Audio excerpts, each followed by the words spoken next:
Hello friend, this is Roopnath Roy here. Welcome to my YouTube channel grand grammar. दोस्तों, इसी grand grammar YouTube channel पर मैं आपके लिए लेकर के आ रहा हूं 75 दिन में अंग्रेजी सीखने का एक फुल प्रूफ कोर्स। दोस्तों, आज से जो है कि इस कोर्स की शुरुआत होगी और दोस्तों यह खास तौर से उन छात्रों को ध्यान में रख करके इस कोर्स को डिजाइन किया गया है जो हिंदी मीडियम के छात्र हैं और अंग्रेजी बोलना नहीं जानते हैं, लेकिन आज के इस मॉडर्न एज में, आज के इस मॉडर्न कल्चर में, आज के इस युग में अगर आप अंग्रेजी को नहीं जानते हैं, अंग्रेजी बोलना नहीं जानते हैं, तो बहुत सारे ऐसे जगह होते हैं जहां आपको शर्मिंदगी का एहसास करना पड़ता है। अगर आप चाहते हैं इन सारी चीज़ों से उबरना, तो हमारे इस 75 दिन के कोर्स को ध्यानपूर्वक देखिए और अंग्रेजी को बोलना सीख जाएंगे। यह हमारा दावा है। तो क्या दोस्तों आप तैयार हैं इस 75 डेज इंग्लिश स्पीकिंग कोर्स को देखने के लिए, समझने के लिए और अंग्रेजी बोलना सीखने के लिए? अगर हाँ, तो दोस्तों अब आपका समय स्टार्ट होता है। आज के इस बिगिनिंग क्लास में हम लोग सबसे पहले सीखने वाले हैं लेटर्स के बारे में। किसके बारे में? लेटर्स के बारे में। दोस्तों, अंग्रेजी में लेटर्स हैं कितने? 26 लेटर्स हैं। There are 26 letters in English language. Okay, आइए पहले इसे हम देखते हैं। ABCDEFGHIJ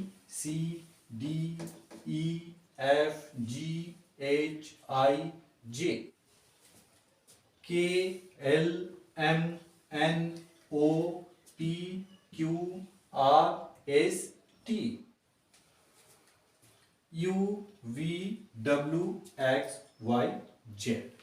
दोस्तों, यह टोटल लेटर जो है A to Z, इसकी संख्या है 26। There are 26 letters in English language. Board के ऊपर की तरफ जो 26 लेटर्स जो लिखे हुए हैं, इसे हम कैपिटल लेटर्स बोलते हैं। क्या बोलते हैं? कैपिटल लेटर्स बोलते हैं। इन्हीं का एक स्मॉल फॉर्म भी होता है जिसे हम स्मॉल लेटर्स के नाम से जानते हैं। प्रोनाउंसिएशन सेम होता है लेकिन लिखावट में बदलाव होता है। आइए देखते हैं। ABCDEFGHIJKLMNOPQRSTUVWXYZ।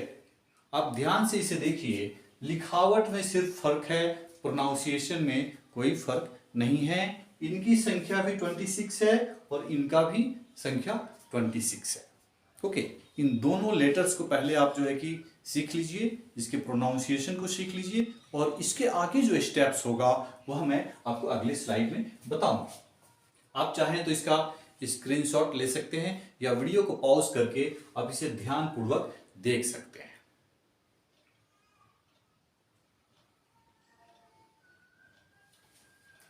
मैं उम्मीद करता हूं आप लोगों ने इसे देख लिया है। दोस्तों, लेटर्स को पढ़ने के बाद में अगला स्टेप आता है शब्द के बारे में, जिसे अंग्रेजी में हम वर्ड बोलते हैं। क्या बोलते हैं? शब्द बोलते हैं। पहला स्टेप अक्षर, दूसरा शब्द। मतलब पहला स्टेप लेटर्स, दूसरा वर्ड। लेटर्स को आपने देखा कि अंग्रेजी में 26 लेटर्स होते हैं और उसे दो तरीकों से लिखा जाता है। नंबर 1 कैपिटल होता है लिखने का तरीका, दूसरा होता है स्मॉल फॉर्मेट होता है। आपने देखा कि यहाँ पे अंग्रेजी के जो अक्षर होते हैं, लेटर्स होते हैं, उनको हम दो तरीकों से लिखते हैं। एक होता है कैपिटल फॉर्म, दूसरा होता है स्मॉल फॉर्म। जैसे कि मैंने आपको बताया था, ABCDEFGHIJ KLMNOPQRSTUVWXYZ, ये 26 लेटर्स क्या है? कैपिटल लेटर्स हैं। और ये जो है उसी प्रोनाउंसिएशन के साथ में है, लेकिन इसकी लिखावट अलग है। क्या है? लिखावट अलग है और इसकी संख्या भी 26 है। मतलब उन्हीं 26 लेटर्स को हम स्मॉल फॉर्म में लिखते हैं, जिसकी लिखावट अलग होती है। और इसका उपयोग कहाँ पे होता है, इसके बारे में जो है कि हम लोग आगे धीरे धीरे चर्चा करेंगे और सीखेंगे। दोस्तों, इन लेटर्स को जानने के बाद हमारा अगला स्टेप्स है वर्ड के बारे में जानना। वर्ड क्या होता है? What is word? अक्षर को आपने देखा, अक्षर एक एक अक्षर जो है कि अलग अलग होता है। ये हमारा एक अक्षर हो गया, दिस इज बी। ये भी हमारा एक अक्षर हो गया, लेटर हो गया। ओके, लेकिन वर्ड्स बनाना बहुत जरूरी है। और वर्ड्स होता क्या है, पहले इसको जान लीजिए। Word is a group of letters. अक्षरों का समूह ही शब्द कहलाता है। अक्षरों का वह समूह जो एक पर्टिकुलर मतलब बताता हो, जिसका कुछ मतलब निकलता हो, उन समूह को जो है कि उन अक्षरों के समूह को हम शब्द के नाम से जानते हैं, वर्ड के नाम से जानते हैं।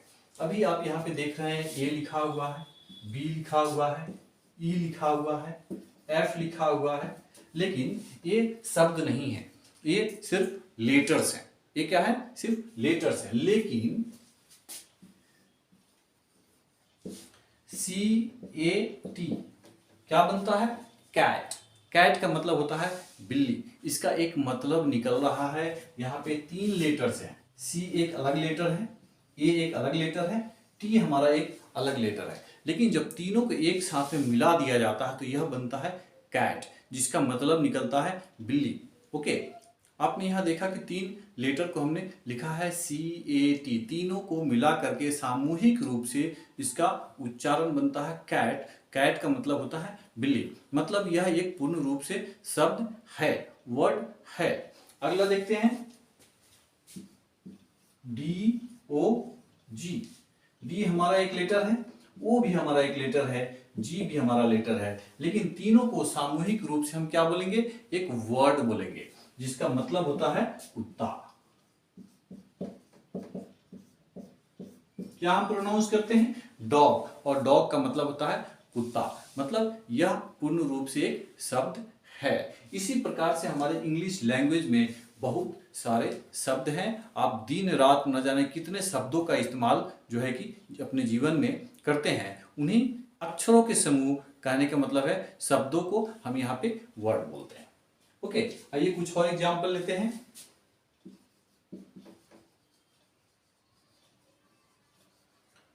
इलाहाबाद। इसमें देखिए ए है, एल है, ए है, एच है, ए है, बी है, ए है एंड डी है। इलाहाबाद यह एक शहर का नाम बन गया। यह अपने आप में क्या है? एक वर्ड है। ये अक्षरों का एक ऐसा समूह है जिसका एक मतलब निकलता है। उन्हीं को जो है कि हम वर्ड बोलते हैं।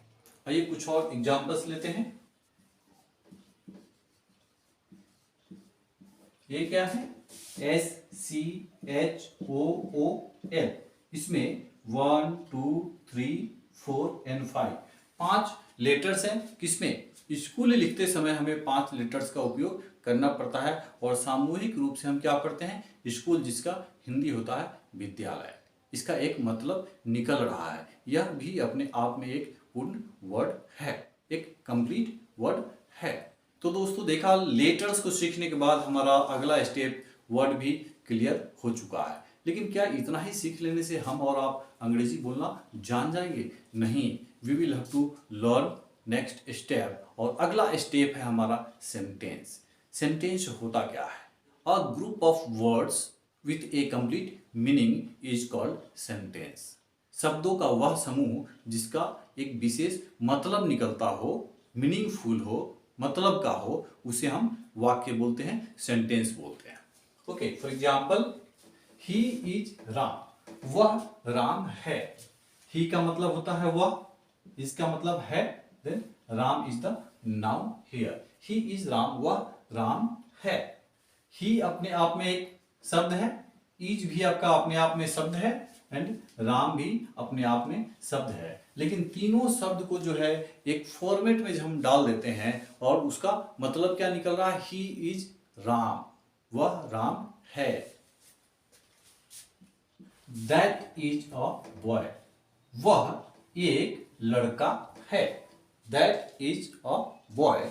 मान लीजिए कोई लड़का जो है कुछ दूरी पर खड़ा है, और उसे आप पॉइंट आउट करते हुए बोलना चाहते हैं कि दैट इज अ बॉय, वह एक लड़का है। उस सूरत में हम क्या बोलते हैं? That is a boy. यहां भी देखिए, एक शब्द, दूसरा शब्द, या एक लेटर है, ये आपका जो है कि चौथा शब्द है, वर्ड है। आपने दोस्तों देखा कि 4 शब्दों को मिला करके जो है कि एक सेंटेंस बन रहा है, जिसका मतलब निकलता है। और मतलब क्या निकलता है? कि वह एक लड़का है। एकदम कंप्लीट सेंटेंस है अपने आप में, इसका एक मीनिंग निकल रहा है। दोस्तों इसी प्रकार के सेंटेंस होते हैं। डिफिनेशन से ही पता चलता है कि इसमें क्या क्या चीजें हो सकती है। आपने डिफिनेशन को देखा, एक group of words. Group of words मतलब एक से ज्यादा शब्दों का समूह जिसका कुछ मतलब निकलता हो, उसे हम सेंटेंस के नाम से जानते हैं।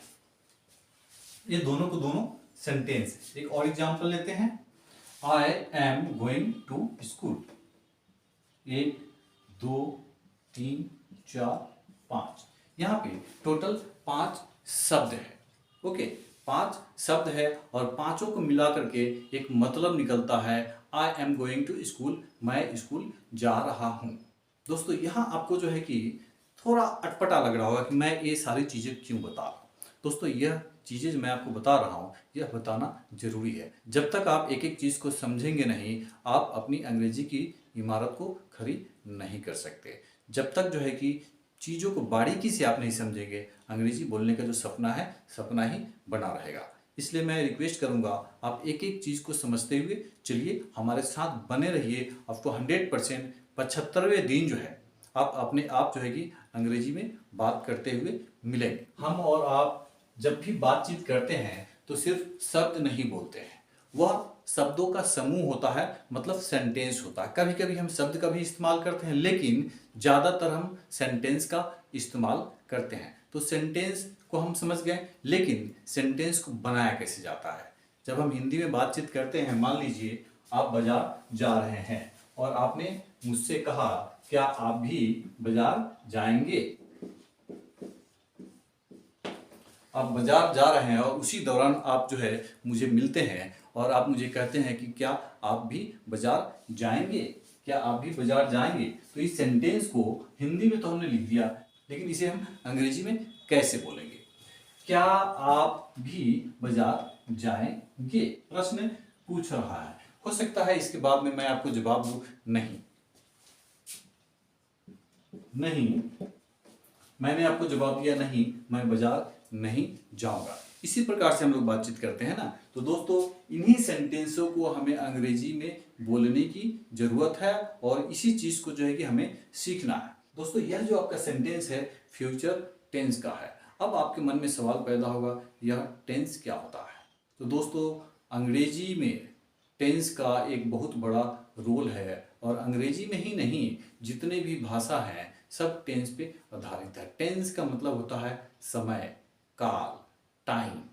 टाइम को जो है हमारे भाषा में 3 भागों में डिवाइड कर दिया गया है, present time, past time and future time. क्योंकि हम जो भी बातचीत करते हैं या तो प्रेजेंट के हिसाब से बात करते हैं, या तो फिर पास्ट के हिसाब से बात करते हैं, या तो फिर फ्यूचर के हिसाब से बात करते हैं। और तीनों टाइम में सेंटेंस फॉर्मेशन का अलग अलग नियम है। There are many rules in English language for the formation of sentences. और दोस्तों जब तक हम इन रूल्स को नहीं जानेंगे तब तक हम सेंटेंस का फॉर्मेशन नहीं कर सकते। जब तक हम सेंटेंस का फॉर्मेशन नहीं कर पाएंगे तब तक हम अंग्रेजी को बोलना कतई नहीं सीख सकते। तो दोस्तों यह प्रैक्टिस की चीज़ है, जितना ज़्यादा हम और आप प्रैक्टिस करेंगे उतना जल्दी जो है इसको हम सीख पाएंगे। तो दोस्तों आज के इस वीडियो में हम लोगों ने क्या क्या सीखा।